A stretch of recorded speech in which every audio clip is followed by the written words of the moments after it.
Hello, farmers, and welcome to a low energy episode of the harvest season. My name is Al, And my name is Cody. and apparently it's ASMR. And we're here today to talk about farming games. Woo! Woo. No, I'm trying to be low Oh. energy. That was more Halloween woo. Woo, it's almost spooky Ooh. season. I'm willing to put this on the record because in saying it, that does not promise that it's happening. And you'll understand why. This is the third year in a row that we have tried to cover Village Monsters as a Halloween episode for the podcast.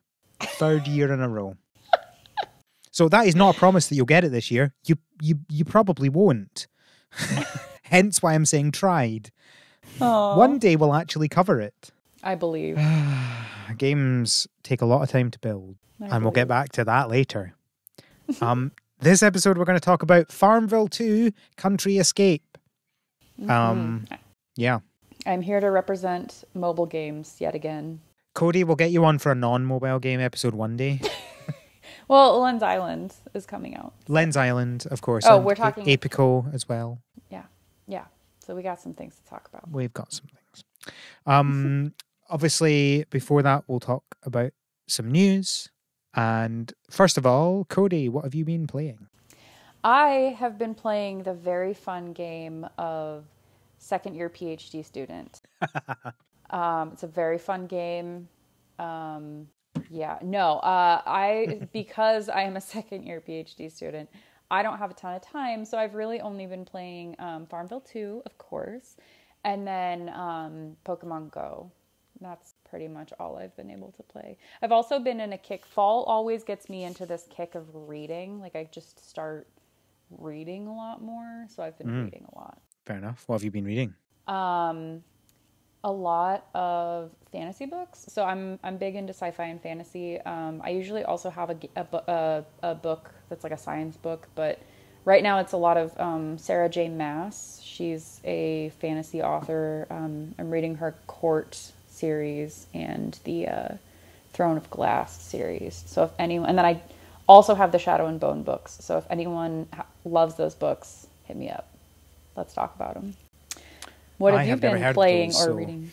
They're very good. They're very good. I don't really read. Life's too busy.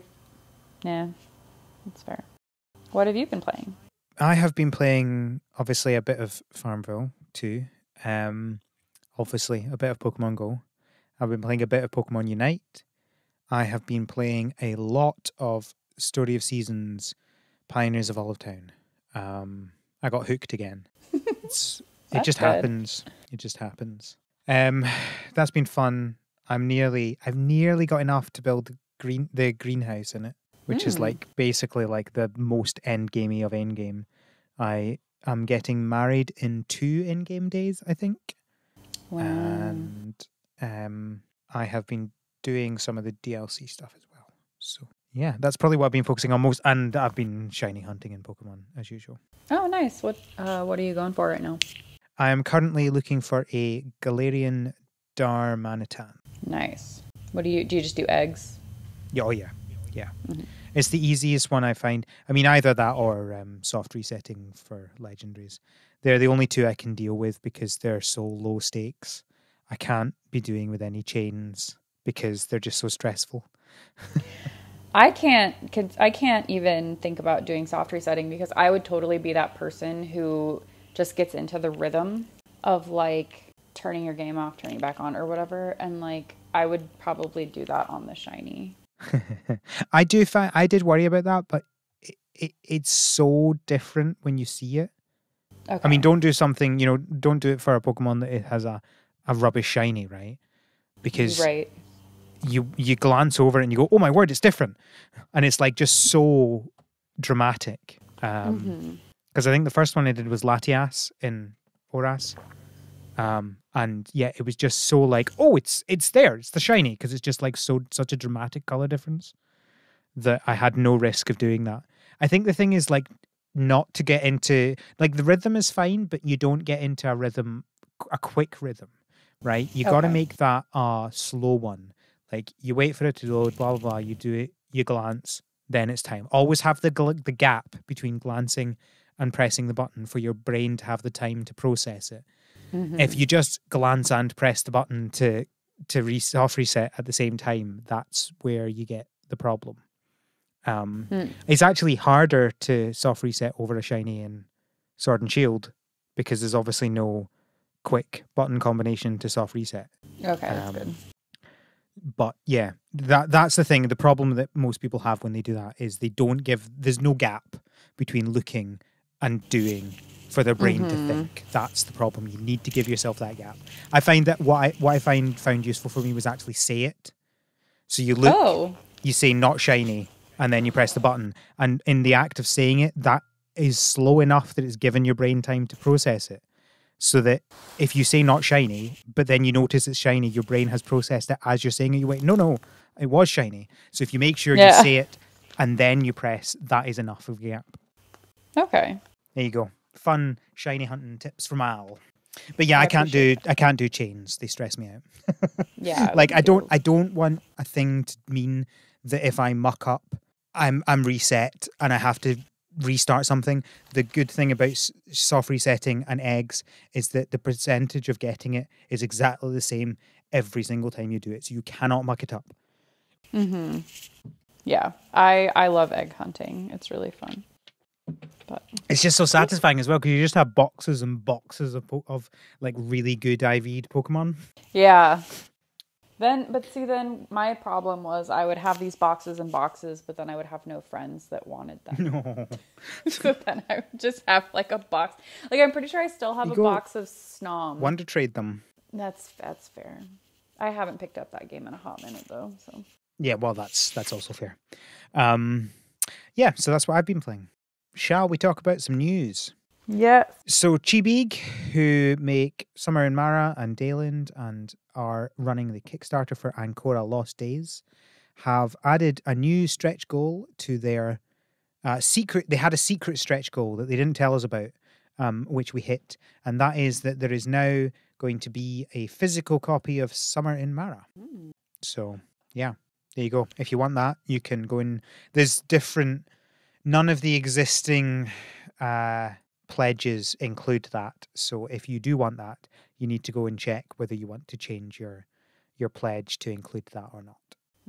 I still have not played this. Have you played any of the Chibig ones? I don't think so.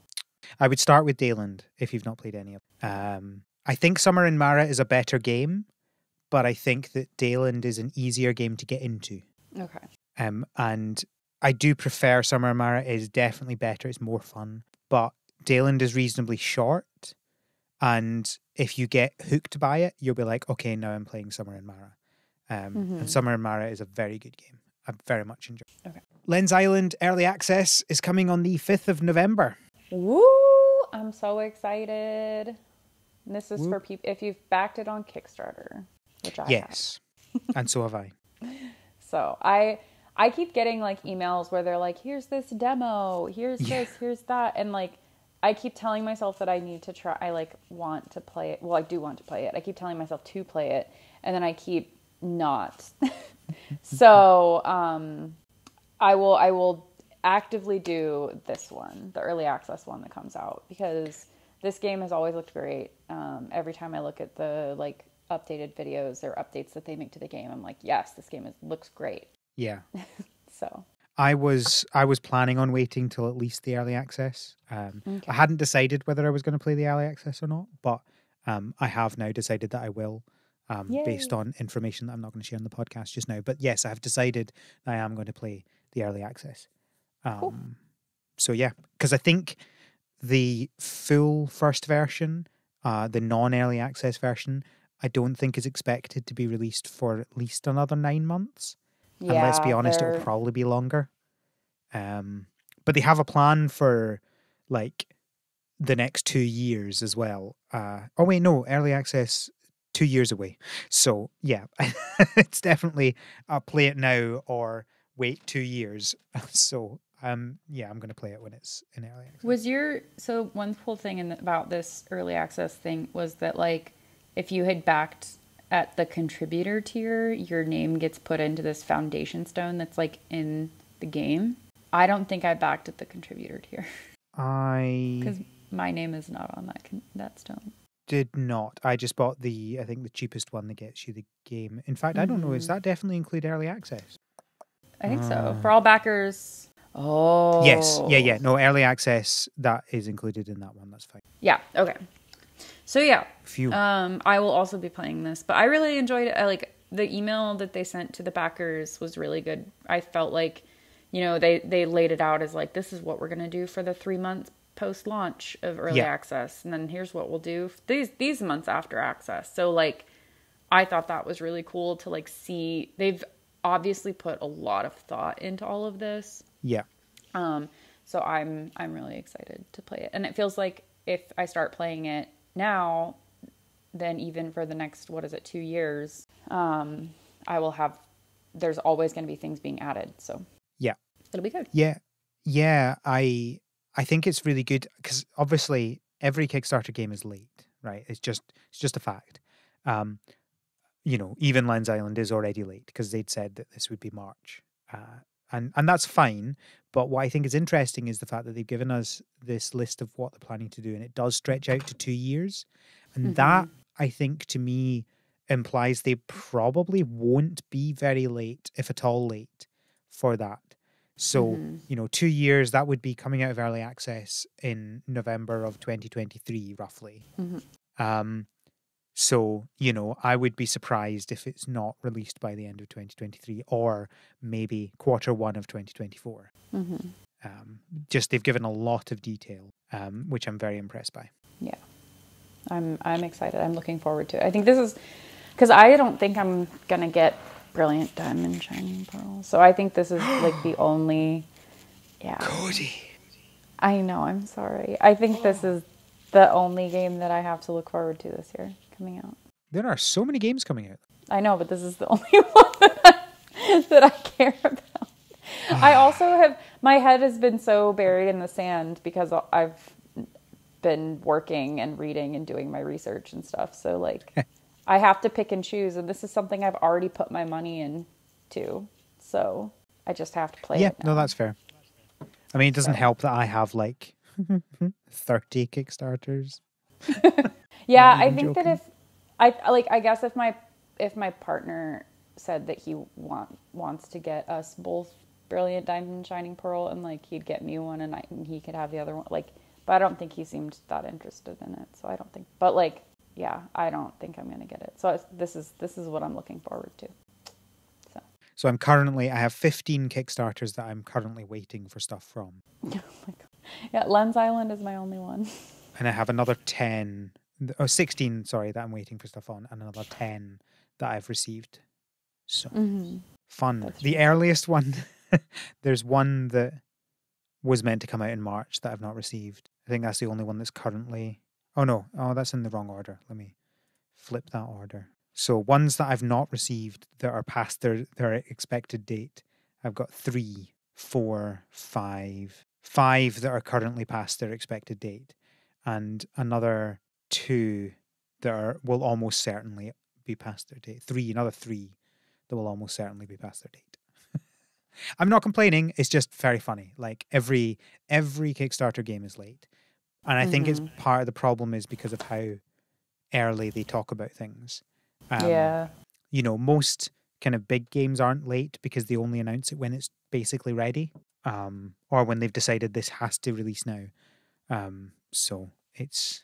Having said that, there's been a lot of like AAA games recently that have been delayed. Yeah, things always take longer than you expect. I can confirm that because of like research stuff. Like I will tell my advisors, "Oh yeah, by our next meeting, I will totally have this thing done," and then I'll be doing the thing. If it's like coding or something, and I'm using like a programming language, and I'm trying to code something, and everything always goes wrong, and you didn't expect that, you didn't account for that. And then you have like 4 days being on forums of like, how do I fix this? I think that the people that that like these types of games, like farming games, are very accepting and caring humans that aren't going to be like, Oh yeah, absolutely, So absolutely. I just want people to give longer estimates rather than yeah, totally. be better there. Just give me a longer date. Um, I can't remember who it was, but somebody once told me the best way to do is take your original estimate, double the number, and increase the units. Right. So if you think it's going to take, 5 weeks, it's actually going to take 10 months. Oh my gosh, that's fair though. And actually, it was really funny because we had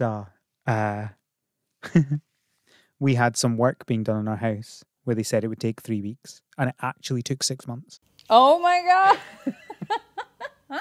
Which was just amazing how accurate that one ended up being. Yeah, there we go. It works out. Story of Seasons, Pioneers of Olive Town. 2 pieces of information. Sauce boot.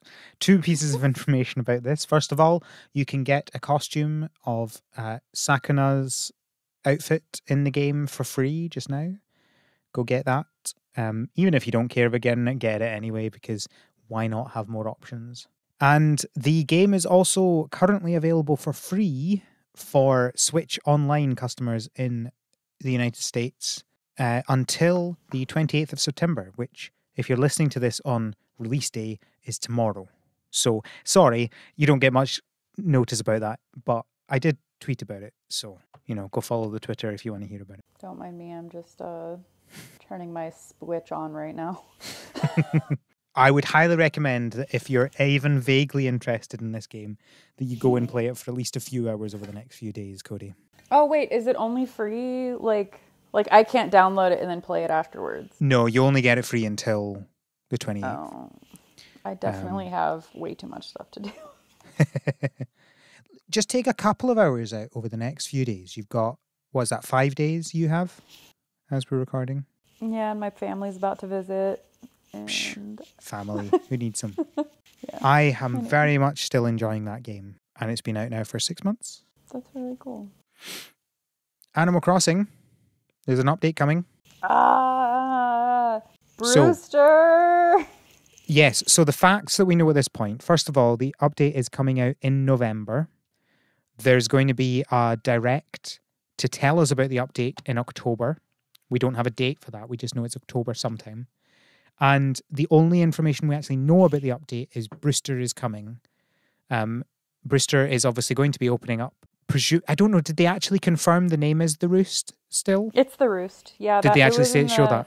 It was in the Nintendo Direct. Okay. It said The Roost and it said open 24/7. That's fine. And it is going to be in the upstairs of the museum. Mm-hmm. I'm so excited. That's all that we know at this point in time. We could, if I'm sure that there are plenty of theories about what that might mean. We've had Kevin on talking about the gyroids. It's their gyroids. Hot take. I don't want the gyroids back. Oh, Cody, what have you done? You have incurred the wrath of Kevin. I'm sorry, Kevin. Please forgive me, but that's a show title. Hated gyroids. Oh, interesting. I mean, I actually don't really know much about them other than what Kevin has told me, and so I've obviously not actually played with them. They sound fun to me though, and you can just kind of ignore them if you don't want them, right? So you dug them up all the time. Oh, okay. And so I'd be like, ooh, a fossil, and then it would be a gyroid, and I would be like grumpy about that. And then you'd like go into some of the animals' like houses, and they would just have like 5 gyroids going, and I would just have to like to be able to like concentrate on the text of so I also recently found out I have adult ADHD, so this might be part of it. But like I would have to, before I could talk to the animal, I would have to go and turn all the gyroids off. Because they would be like doing their thing, like making their little noises and like dancing and whatever, and I would go turn all of them off, and then I would go and talk to the animal. Like Background music doesn't bother me, but those, for whatever reason, I just like, they distracted the crap out of me. So, yes. But I do understand, I don't know, after listening to the episode when Kevin was talking about them, like, I can see their appeal now. They're still not for me. But I hope he gets his gyro. But we're getting Brewster, and that's all that matters. Yeah, I mean, I'm excited for there being a new update. I would be surprised if this was the only thing in the update. But I also don't want to get people's hopes up and then be blamed for people having their hopes up. So I don't know. It'll be interesting to see. I look forward to the direct at the very least, and we'll see what comes of that. And fun. We also finally have a release date for Rune Factory 5 outside of Japan. Oh my word, it took a long time. And we're getting it a year after Japan. A year! So it's releasing in the United States on the 22nd of March and in Europe on the 25th of March. And honestly, I don't really know about anywhere else. I suspect they'll be on one of those 2 dates. Like, I don't know whether Canada gets on the same day as the US, that sort of stuff. I'm sure your Switch eShop will tell you because they have updated the eShop with that information. And the other interesting thing is that they, for the first time in a Rune Factory game, are adding same-sex marriage in the non-Japanese version of the game. Finally. And I think this is the reason it's taken this long, which is okay, fine, fair enough. That is like an actual feature they've added into the game rather than just localization.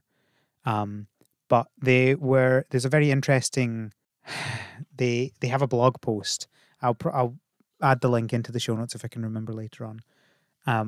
They had a blog post on the localization and how they were doing this feature, and they basically implemented it without telling anyone. So yeah, it's interesting. It's good. I still, I know that Japan is complicated with same-sex marriage, but I still don't see why that has to affect the games. Because, sure, same-sex marriage isn't legal in Japan, but that doesn't mean it's illegal to have it in games, presumably. I think my thing is, right, nobody's forcing you to get married in the game at all. Never mind to any specific person, right? It literally doesn't affect you if you don't want to do it, right? I personally have never taken advantage of same-sex marriage in any of these farming games because that's not what I want to do. It doesn't affect me. You know? Yeah. I don't get it. I think that it's good because if you're going to have the feature, if you're going to allow marriage in a game, then you should make it equality. Make it equal so that people, I mean, it's the same thing as if you're going to allow people to customize their character, make sure you have different skin tones. Yeah. Because people will come to these games wanting to have their own experience and basically have it be immersive, they're putting themselves in the game. Yeah. So being more accepting and having these things in there is a benefit. But yeah, then there's people I generally don't care about marriage in games either. So I personally will just play the game regardless. Though I am still courting Leah in Stardew Valley. But yeah, I liked that. Yeah, it's a good addition and about time too. Time. It's interesting. So Story of Seasons Pioneers of Olive did it in an interesting way. Not the same-sex marriage part of it, but the clothes part of it. So what happens is, because I literally just did this today. So when you propose, the mayor comes and says, "Oh, we're going to get everything ready, but we need you to choose your clothes." And so you go to there's a place that sells clothes. You go there and they show you 4 outfits, 2 kind of traditionally male outfits, different colors of suits, and then a kind of traditional wedding dress, and then the 4th one is a really fantastic kind of wedding dress suit type thing. It's hard to explain. I'll try and get a picture of it for the show notes. But it's very definitely a suit, but it's much more fabulous, if you will, Mm-hmm. than a standard boring suit. And you can just Mm-hmm. choose one of the four, no matter what you are in, which is good. I think they did that well because don't restrict clothes based on gender in games if you must have a Yeah. gender. I've just Yeah. shared the I picture with you concur. in Slack, Cody, of the Oh, four oh, outfits. gotta open chat. Oh. Yeah, that I like that. More It's a feminine, but it's definitely fabulous still a suit. suit. Yeah. I mean, That's really obviously, cool. because of who I am, I still just chose the kind of traditional male black suit. I was a Okay. little bit annoyed that there, in fact, wasn't any kilt. Come on, give me a kilt. Uh, you know, but I still chose what I would have chosen in real life. But I'm glad that those Yeah. exist for other people. Yeah. No, I really like that I suit. mean, personally, I'd want more choice as well. Like that wedding dress is kind of ridiculously large. Oh, I love it. That looks like a fairy tale wedding dress. Like let's be honest. Imagine if you were getting married and there was literally one dress to choose from. Yeah. But whatever, you're literally choosing clothes for a 30-second cutscene. So we can't ask for everything, can we? Mm-hmm. Can't have it all, Al. Yeah, so I'll buy Rune Factory 5 and hopefully I'll enjoy it more than Rune Factory 4. We'll see. Staxel, which is the blocky, I guess, it's kind of Minecraft style farming Mm-hmm. game, is now out on Switch. This game So looks very interesting. yes. Like it's definitely a lot like Minecraft. It's just like Minecraft with more. I don't know. Like I don't. Yeah, I don't. Everybody go to the show notes and look at the Twitter thing that Al put in if you It, haven't seen Staxel before. it's definitely more focused around the kind of life sim thing rather than, Yeah. Minecraft is very definitely building, and I Yeah. guess there is some story to it if you care, but really there isn't. Whereas Staxel is very definitely a game, a story game, a life sim game that you can also do some building and stuff in it, and it's very definitely graphically influenced by Minecraft. And it has a museum, which is cool. You can like put together a museum like you can in Yeah, Animal Crossing. yeah, it's got your kind of standard farming game aspects, your festivals and farming and relationships with other characters and stuff like that. Mm-hmm. It's on my list to eventually play. They've also, as part of this, they were building a completely new version of the game, built from the ground up. I think we talked about that a few years ago, that they'd started doing that. And then they kind of went silent for ages. And now it's out. So, yeah, just if you've already owned Staxel on Steam, you can go update it. If you are a Mac or a Linux user, the game is now also on there because of the way they've built it. It makes it cross-platform, which is great. Hmm. Sorry, I'm just watching the trailer over and over again. I'm It's trying I to just. love. Sorry, I'm just trying to figure out how to describe it. I don't know. Like, yeah, I think Minecraft, but more farming. I think is perfectly, Minecraft, the but make it perfect description farming, for it. Like people know but exactly what also it looks like if you say Minecraft. but you know. also Animal Crossing, but I also mean, yeah. like all farming games have most of the Animal Crossing aspects to them. Like it's obviously got more of a building aspect. That's the only kind of thing. That's the thing that makes it right. It's a sandbox Mm-hmm. game.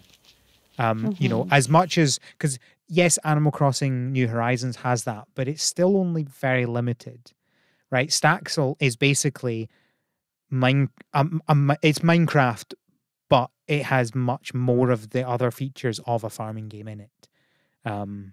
You can do a lot more with it than any of the other farming games in terms of making what you want. I mean, even more than Littlewood, right? Littlewood, you can choose where everybody's house goes, but with Staxel, it's Mm-hmm. even more than that, right? Yeah. Yeah. Finally, Lonesome Village was meant to be coming out this year. It has been delayed to next year. So, I just as we want to were play as saying, this. Kickstarter Cute little games fox. take more time. Is it a fox? Have we decided what the character is? Yeah, I'm pretty sure it's Fox. It's cute. I'm not disagreeing with you there. But there is a new demo. So if you want to play the new demo, you can get that on Steam.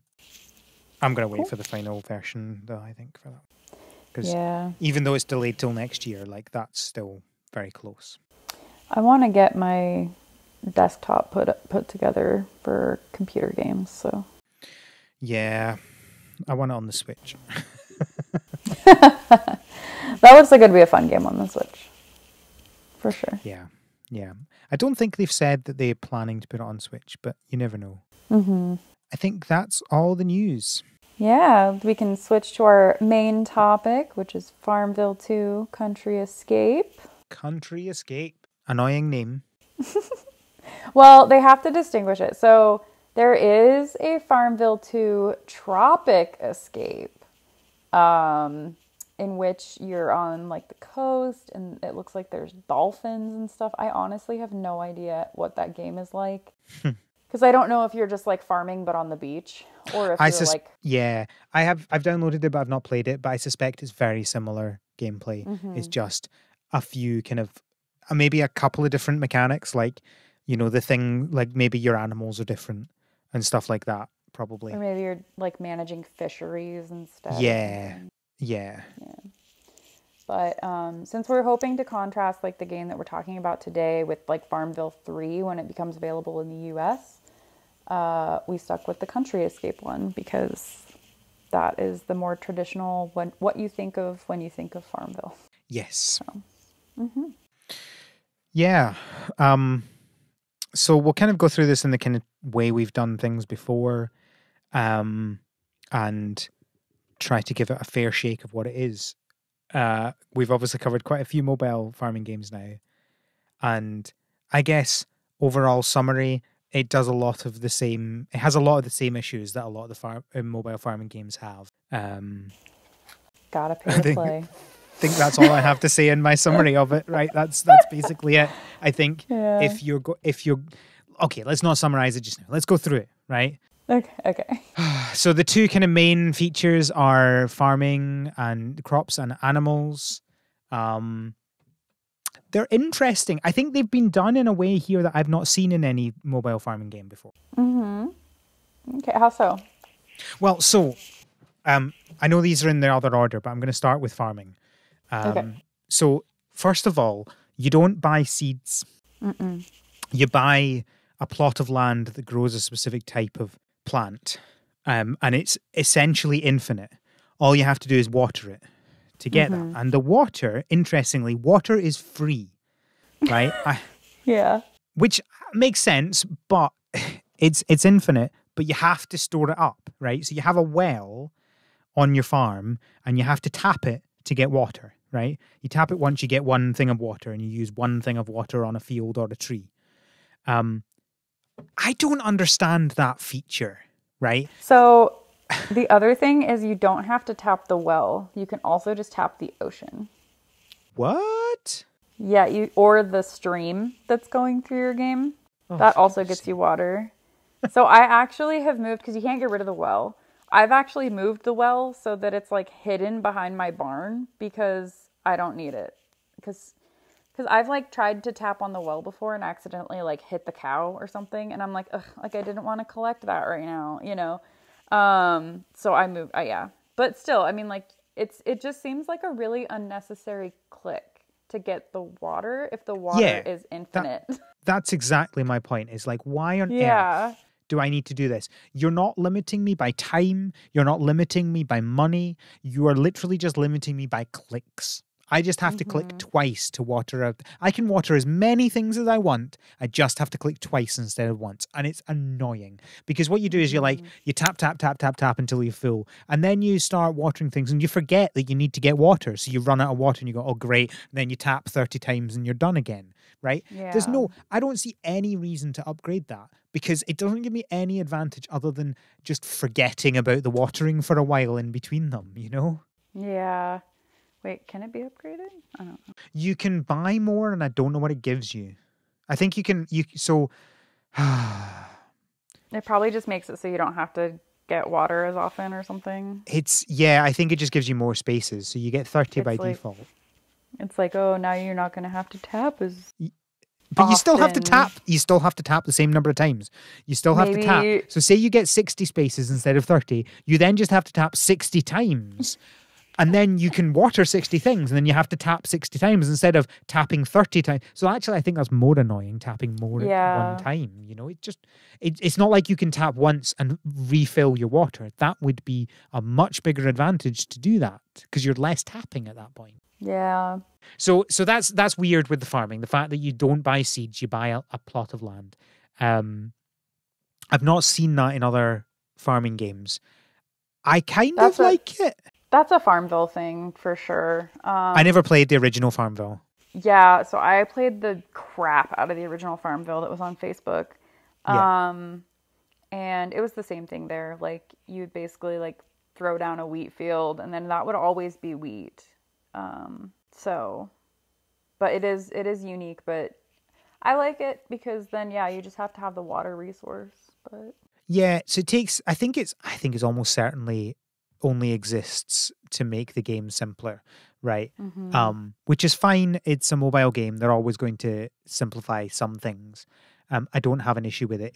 It feels a little bit kind of like it takes a bit of the strategy out of it because you don't have to think about, oh, I need to spend money to get seeds, to grow Mm-hmm. something. So you need to make sure you still have money when you're buying things so that you actually then can continue to make stuff, right? So Mm-hmm. that's fine. I don't have an issue with it. It just is interesting. Mm-hmm. Um, you've got a bunch of crops. I don't think it really matters what the crops are. You know what crops are, right? We don't need to tell you what they are, do we? No, Um, it's just the standard ones. The one that I really like though that is the beehive. I, Obviously, y- but I yeah, like that the bee you just have to like give it water. And that's it. yeah. I mean, that's kind of many of these things is just really interesting. It's just like water, uh, and some. We'll get to the farm hands in a minute, but the farm hands want random things, but very specifically random things. Uh, but we'll get to that when we get to it. Mm-hmm. Um, yeah, the other thing I guess is you've got trees as well as fields, so you can grow, um, apples and peaches and pears, etc. And Mm-hmm. they work exactly the same as fields. You tap them, you put water on them, they grow, you harvest them in the same way. It's just they happen to be trees rather than fields. Mm-hmm.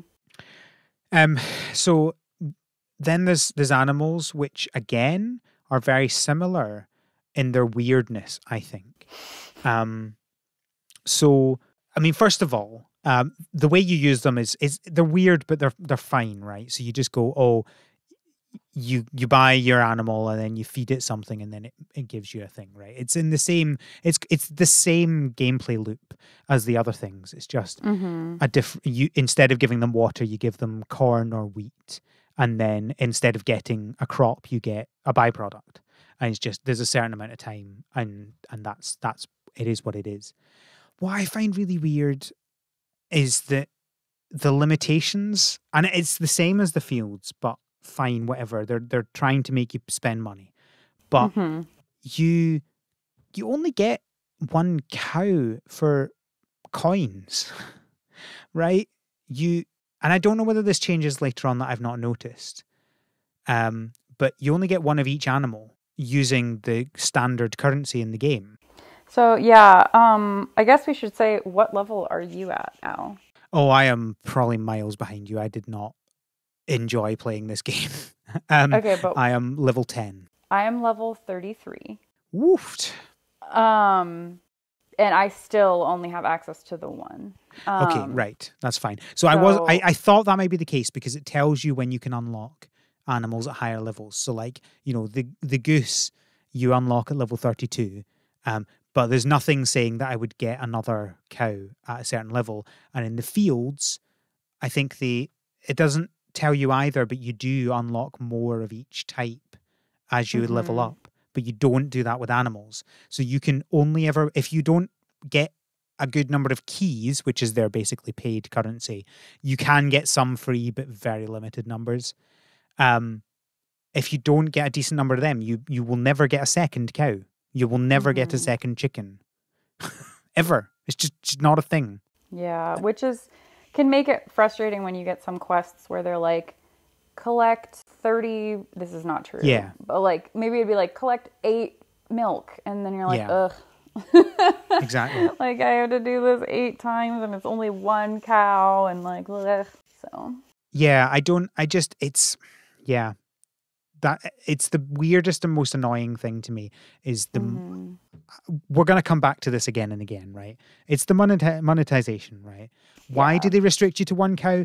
Because then they can make you pay if you want to get more cows. That's just it. That's the only reason to do it. There is no good reason otherwise. Yeah. Well, and so those are like the regular animals, but then there's also these like prized animals, which you can get, and those all cost stamps, which is a different currency. I've not even seen that.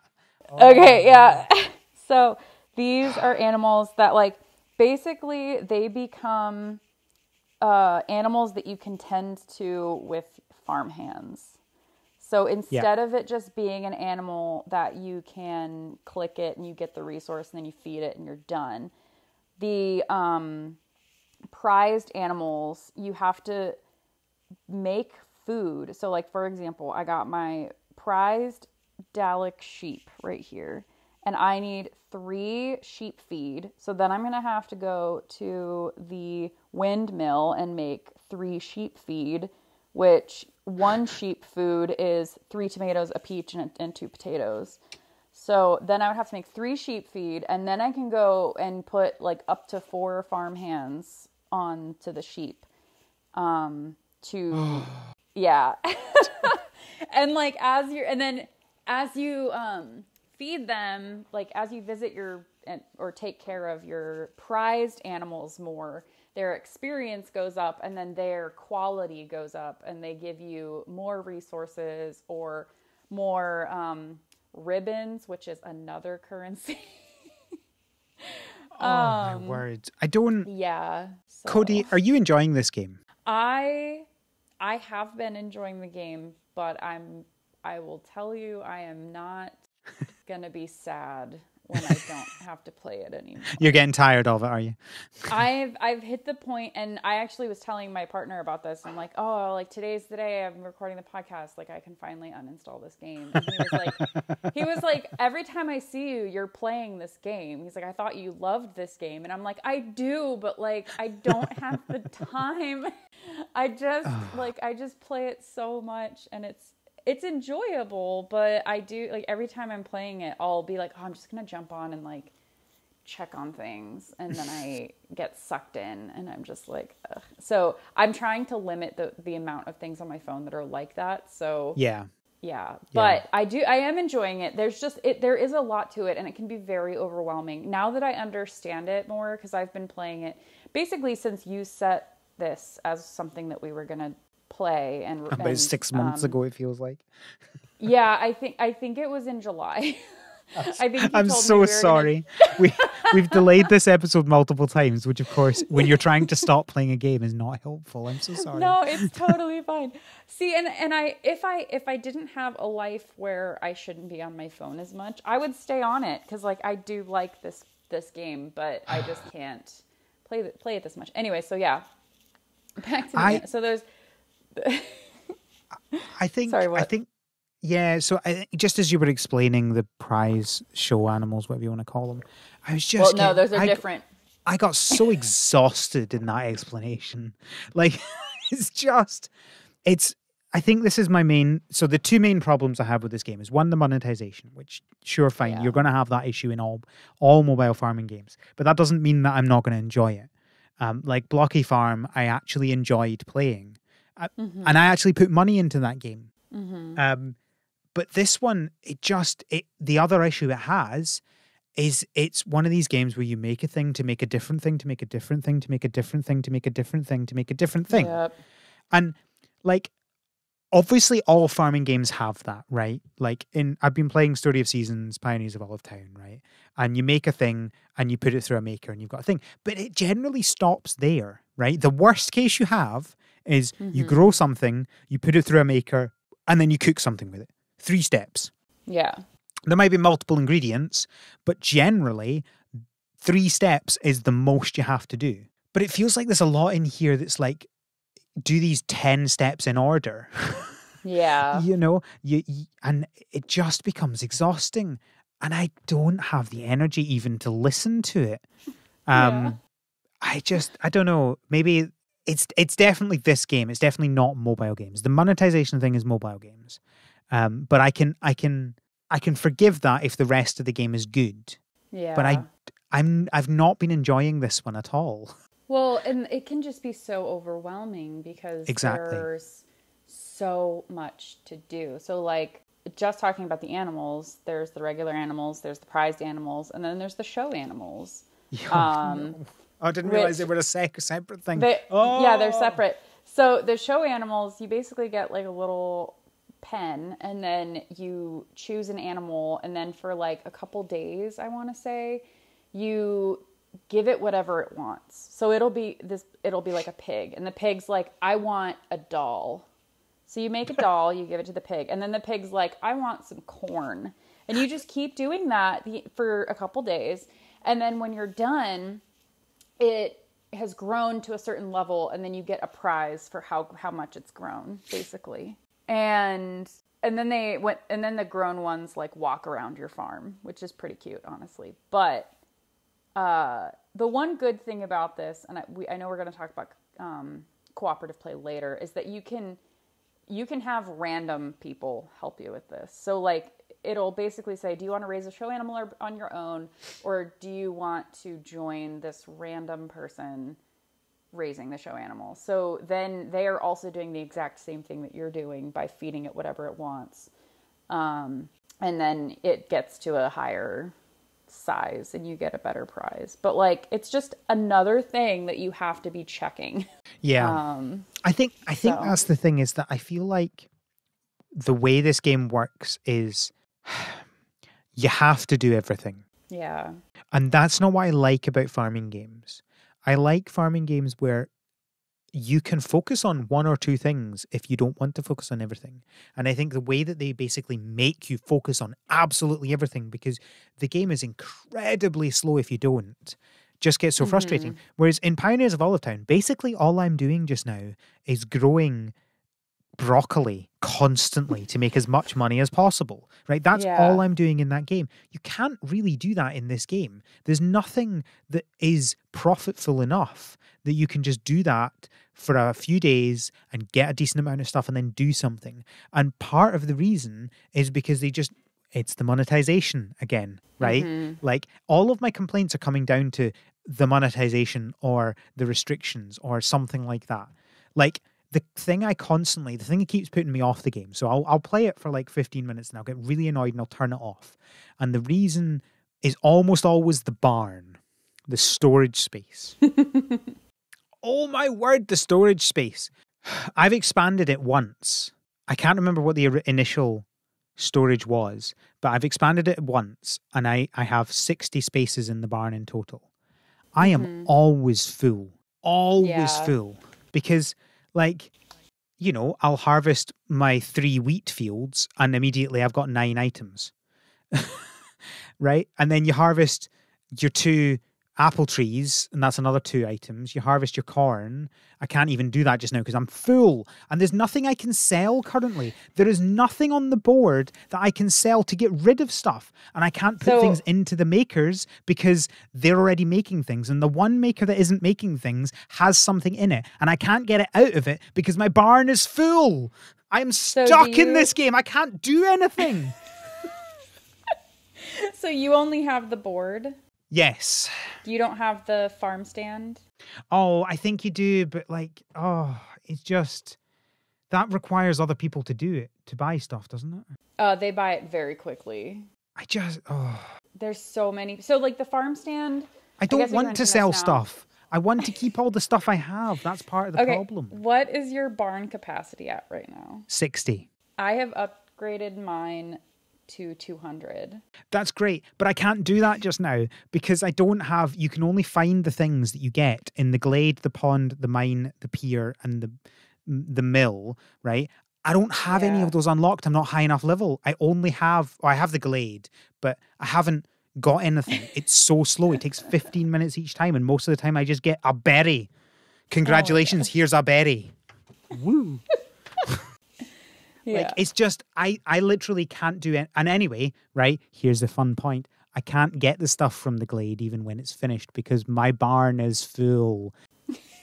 And I can't put anything into the maker because I can't get the stuff out the maker because my barn is full. Mm-hmm. And there's literally not a thing on the board I can sell. So sure, fine, I'll probably have to do the farm stand. But I don't like having to. I know that I don't need to deal with them, but I don't want to sell any of this stuff. All this stuff is stuff if I sell the apples that I have, Mm-hmm. I will want more apples in 2 minutes' time because I want to bake an apple pie. Right? Mm-hmm. So I know there's always going to be limitations in terms of how much storage space you have, but the limitations feel incredibly aggressive in this game. Yeah. They've felt the worst of any game that I've played. Yeah, it's a lot. There are a lot of limitations. They want you to do the thing. Like, they want you to have to pay for all of these things, right? Seriously, I'm 100% serious. If you gave me an in-game option to get rid of the keys as a currency and just use coins instead, I would pay 20 quid. I would do it outright right now. I would do it. Yeah. But they're not going to do that because they can make a lot more money from a small amount of people who become obsessed with these things. Mm-hmm. Yeah. Sorry, I didn't mean to rant that early. Are we finished with animals? The rant to come later. Oh, the one other thing about animals is, and this was actually a goal that I had set for myself. So I should back up. There's other animals. So you can also have pets, which are just, I never got one because you have to pay keys for them. Yeah. And you get keys very slowly. So I never got one, but there was this really cute red border collie that I wanted. That's 400 keys. And I am the kind of person, I'm not about to spend some money, you know. But it nearly got you. So it nearly got me. No. So I never got it. I got up to, I think, almost 300 keys.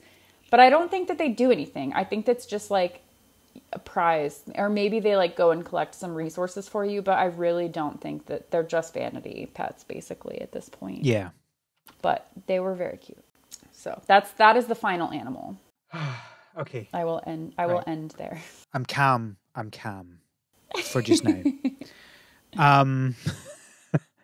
Right. So then we move on to all of the other nonsense. Yeah. So okay. So there's so in the game you get these like farm hands, and you get them by completing quests, completing in-game events. Sometimes it's just like you level up and they give you a new one or something like that. Yeah, so I've not figured out how to get more than one. I have one, and I'm sure I'm just not high enough level or something. But probably I have 8. Oof. And one of them was definitely from this like tango event. So I like completed the tango event. I completed all of the parts of the event, and I now have her permanently. And then there's also like, if you do the daily chests, like you open the daily chests and you come to the game for 30 days in a row or whatever. After the 30th day, you get another farmhand for 30 days. So yeah. And then when they start giving you the prized animals, then they give you a vet. When you get the mine, they give you the miner. So it's like, as you're doing this more, they give you kind of slowly start getting more people. So these farmhands can then be used and sent out to collect resources from different places. So there's places like Grandma's Glade, which is like a meadow And you can send 2 farmhands there, and they bring back specific resources that are collected at the glade. And then there's like the mine, and at the mine you can get, quartz and clay and tin and stuff like that. And then there's the fishing, like you fish in the pond, Grandpa's pond or Pappy's pond, I don't remember. And you get like a bass and a trout and mint and stuff like that. So these are basically, they all take time. And this is part of that overwhelming, like you always have to make sure that your people are out and it makes you come back all the time. So like Grandma's Glade takes 15 minutes, fishing takes 8 hours, the mine takes 2 hours. So it's always like, you always want to check it because you're like, wait, did I have someone that was coming back? Or like, did I have resources that are available now?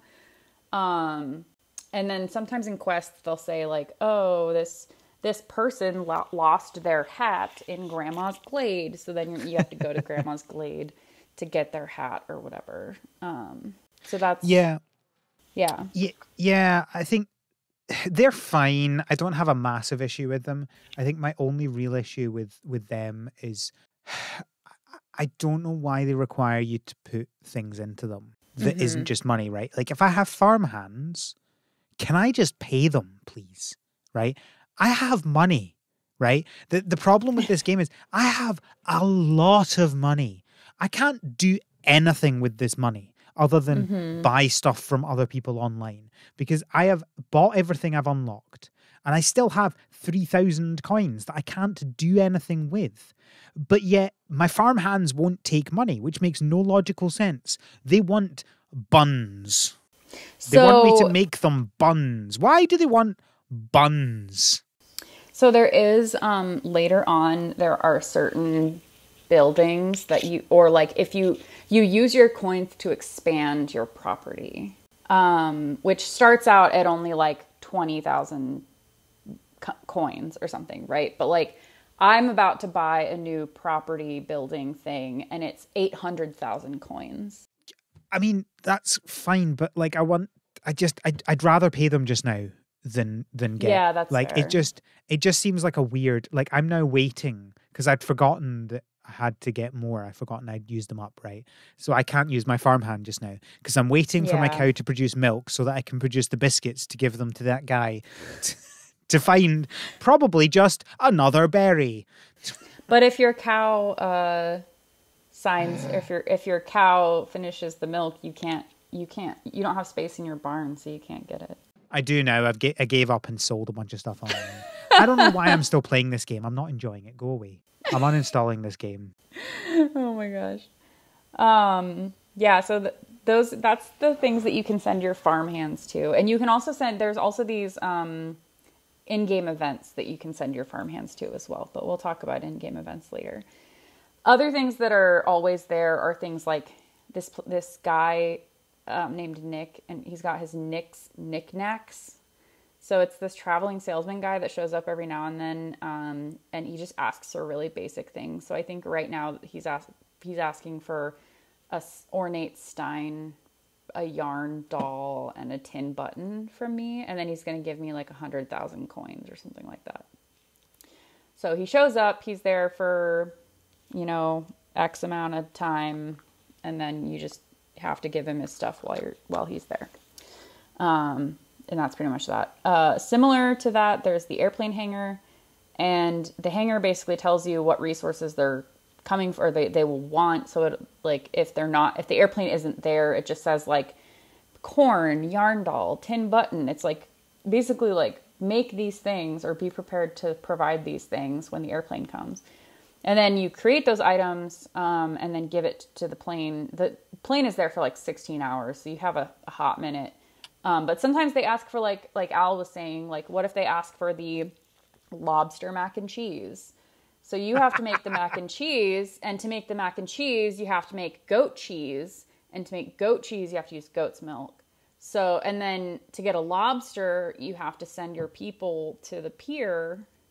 You have to send your farmhands to the pier, and the lobster is one of the rarest things that you can get at the pier. So you could send your people to the pier, but there's no guarantee you're going to get a lobster, right? So like it's just this never-ending frustration thing. But anyway, if you complete an order from the airplane hangar, then you get stamps, which are another currency. And that's the currency that you need to buy prized animals. So. Okay. And then the final like gameplay thing that we'll talk about is the cooperative play. So it's not necessary, but this game is on the phone. This game is shoving Facebook down my throat. Like it's basically it's basically like connect it to your Facebook account. Connect it to your Facebook account. Do you have a Facebook account? You should really connect this game to your Facebook account. And I'm just like, no, I don't want. I mean, I do have a Facebook account, but I don't want to connect this game to my Facebook. But like it seems like there's a lot of things that are locked behind that. Like the game would probably be a lot easier if you did have a Facebook or if you did connect your Facebook account.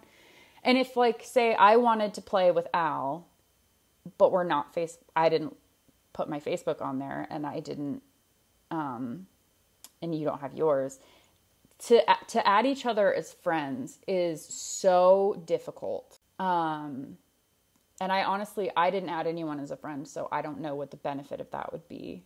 But it's just really frustrating how much they're trying to shove Facebook down your throat.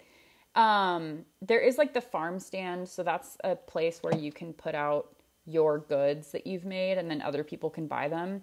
And things get sold real fast. Like I've put things on there, I'm like, I have 1 billion of these, and they get sold real quick. And so that's kind of good.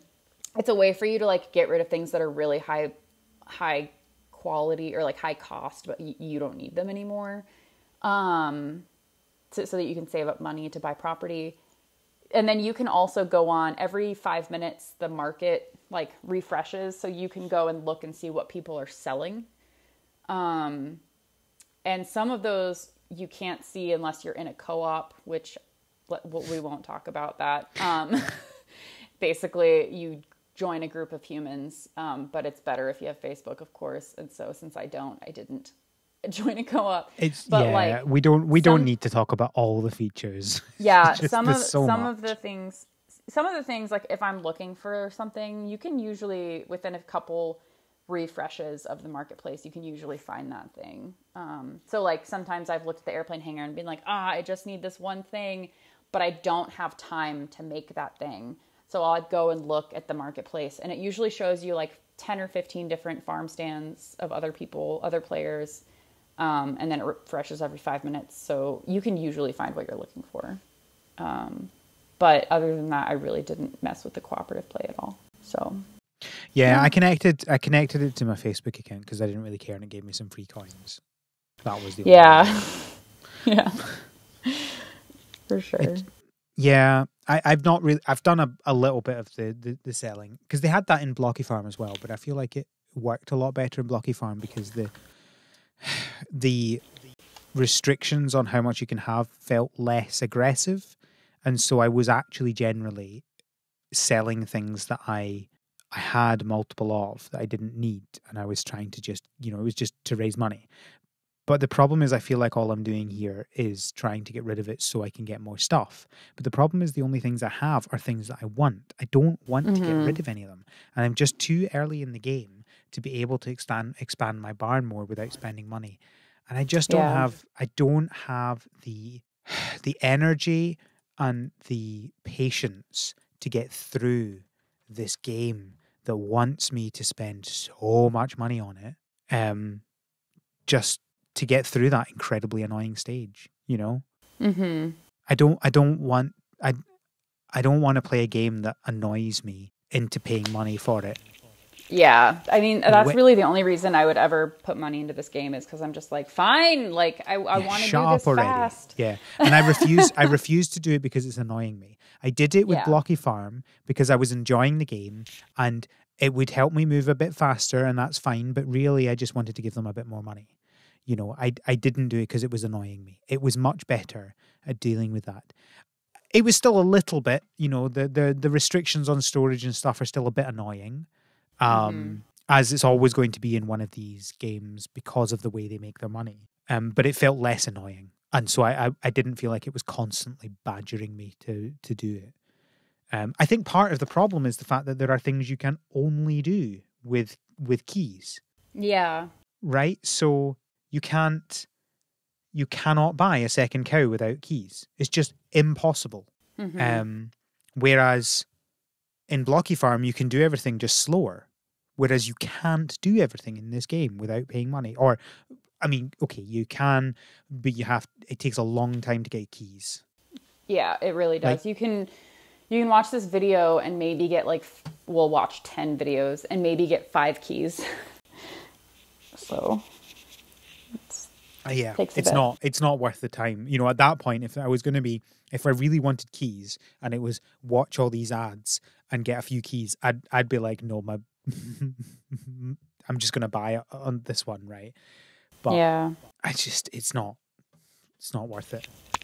Um, we've kind of gone over the currencies, but is there anything else you want to talk about them? I know they're in the list next.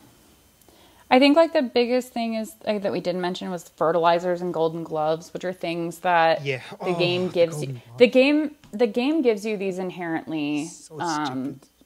Yeah, but fertilizers let you grow crops right away. And then golden gloves As opposed to keys, which let you grow crops right away. But the golden glove or fertilizer is free, so it's fine. Yeah, okay, sure. My point is, instead of giving you fertilizer, how about they give you a key instead of fertilizer? Continue. And then there's golden gloves that reduce an item's craft time by 10 minutes. So if you put something in and it has a 15-minute craft time, you can reduce that craft time by 10 minutes by using one golden glove. As I already mentioned, the stamps can be used to allow get prized animals. They can also be used for some pets, but not really good ones, not like the red border collie. And then the ribbons that you get from prized animals, you can use it to get more resources. So that's how you would be able to get things like the nail or the padlock, or some of the stamps. You can actually just get ribbons from the animals and then get those things. So that's how I've been able to upgrade my barn so much.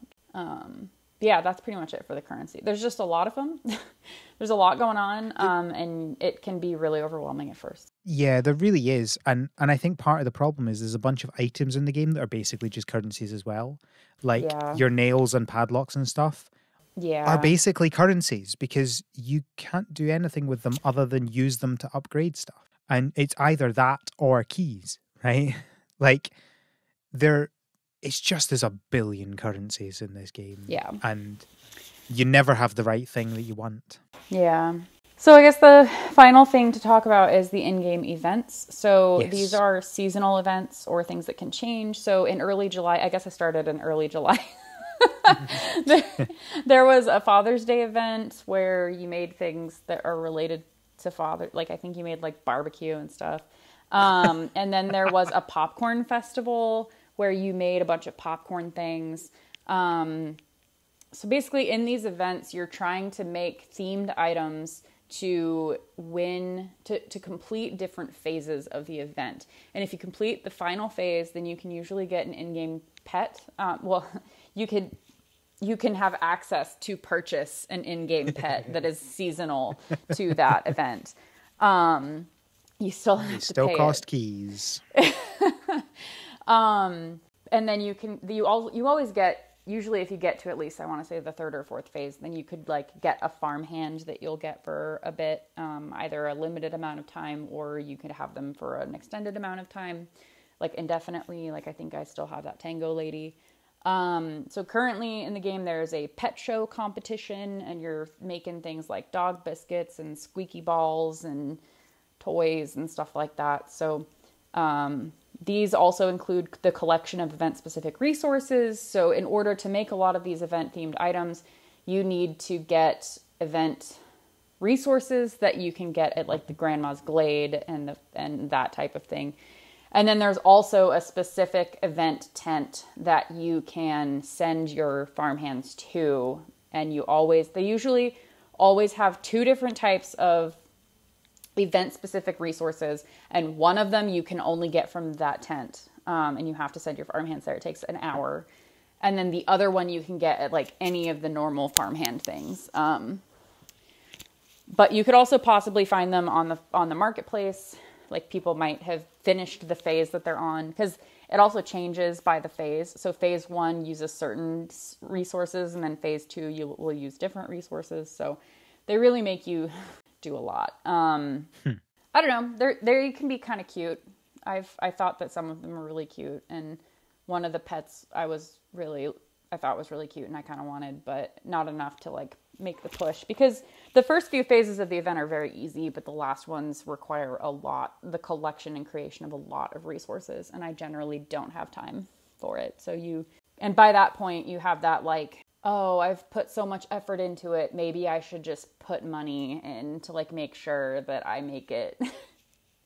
But I never caved to that. So, but yeah, so that's that. I think that's all we really had about this game, because we don't, like you said, we don't want to cover absolutely everything. Yeah. So I guess we can just do a quick kind of summary. I'm not a fan of the game, and I think that the monetization is too heavy, and too much of it is locked behind stuff that you have to buy. And there's just a lot going on is kind of my thing. I really struggled to play enough of the game to be able to review it properly. I got there, but I didn't play anywhere near as much as you did. What's your summary? I thought it was a decent game. I tend to like these types of games, like the games that you can just dip into a little, like for an hour here and there. Well, rather, you can dip into it for like 5 minutes in the morning and then dip into it 5 minutes a couple hours later, and you can keep doing that. But I feel like in order to progress in a lot of the events and a lot of these quests that they give you, you have to put in way more effort than that. And so, like, even I feel like the fact that I've been playing this for basically 3 months and I'm only level 33 is not great. Like, it shows that I didn't go full hard at this, but that's because, like, to do that, you have to basically dedicate your entire life to this game. Yeah. And I don't have the time. And so by the time you're like really high level, I don't know why you keep playing it, because there's like the events, great, fine, whatever. But between doing the event stuff, I feel like there's nothing to do at that point. Just rack really up the number. The event stuff, they always have one event going. They might have a couple days, maybe a week in between events where there's nothing. Right, okay. But I mean, they're pretty on it. They've definitely got a big fan base of people that does. I'm assuming all the grandmas are on Facebook's thing, like on Facebook playing this game, and they are yelling. I've met those people where they're like, oh, I was supposed to get these resources and I didn't, and that made it so that I couldn't complete this quest, and then they email in, and I'm just like, wow, like, so. Oh dear. Yeah, those people do exist. So I would say that I would probably rate it a 4 or 5 out of 10, like, depending.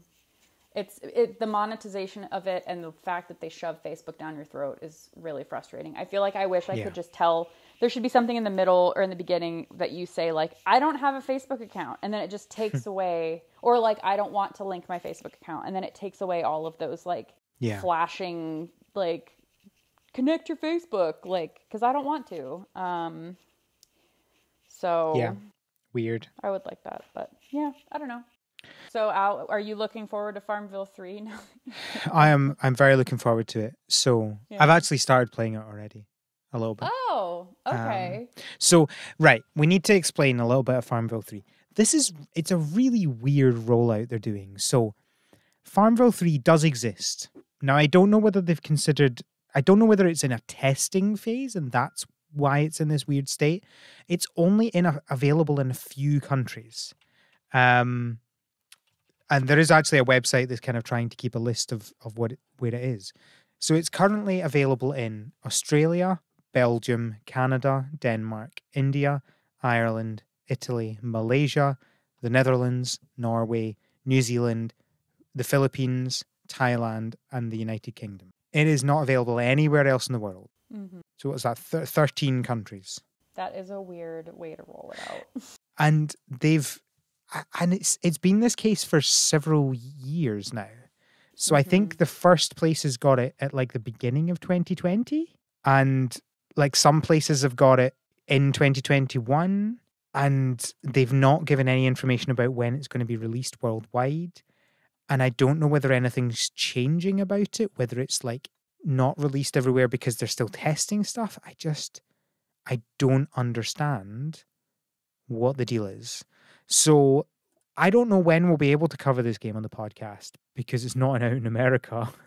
Well, I'm looking Um, at the trailer about the breeding thing, and I see yeah. a skunk, I see a fox, or probably a wolf. I see llamas. Like, I definitely want to play this when it is. There's a pheasant. Oh, you're hand feeding a baby cow. Like, I definitely want to play this when it is available in the United States. So we probably I will cover it. I would say that, this is the only thing I'll say about the game, is it does solve some of the problems of Farmville. Okay, I'm glad. But I've not played a huge amount of it. But just in what I have played, there are a few things that I really hate about Farmville 2 that aren't as much of an issue in Farmville 3. So Okay, well, that's good.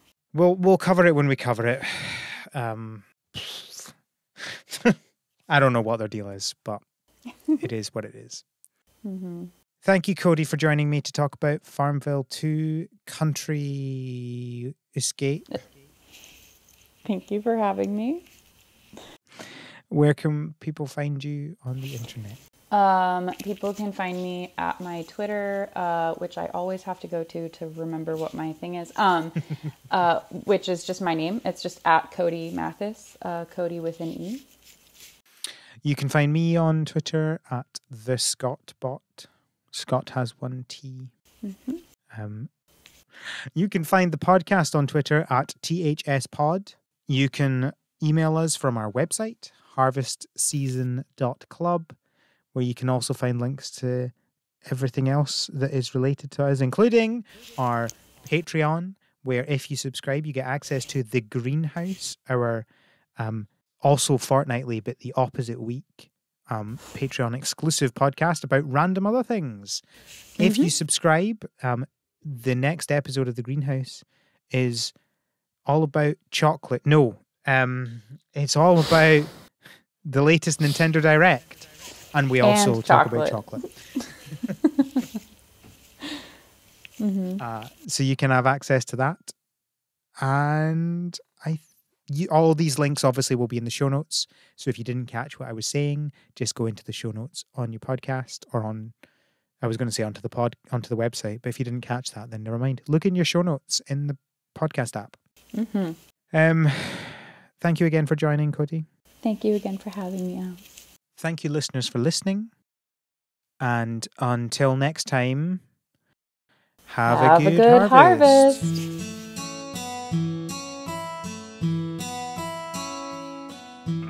The Harvest Season is created by Rochelle Delaney and Al McKinley, with support from our Pro Farmer level patrons, Kevin and Stuart. Our art is done by Micah the Brave, and our music is done by Nick Burgess.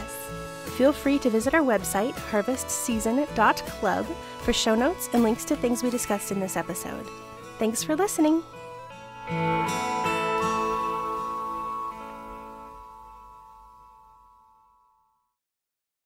You can find the podcast on Twitter at THS Podcast. No, Pod. Why did I suddenly forget it? THS Pod. Right. Let me try that again. You can find the podcast on Twitter at THS